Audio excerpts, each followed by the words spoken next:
والله أعزائي المشاهدين، شلونكم؟ شخباركم؟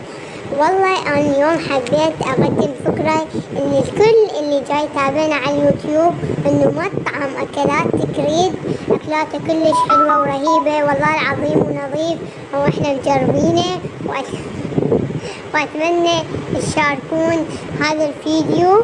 الكل اللي حاب يطلب أكل يطلب على الفيسبوك مطبخ أكلات تكريد. طبعا كلش حلو أكلاته وما نظيف. إحنا كان ما نشرنا والله العظيم، أصلا إحنا من بغداد، بس إحنا حبينا نشارك هاي الفكرة لكل الناس بما إنه خوش أكل وإحنا مجربينه. مرة إحنا خطار التكريد وجربناه، طبعا كلش حلو.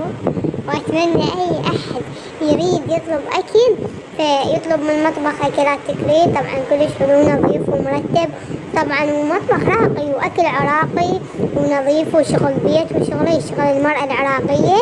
طبعا يتوفر عندهم كل الأكلات، وطبعا متصلين 24 ساعة.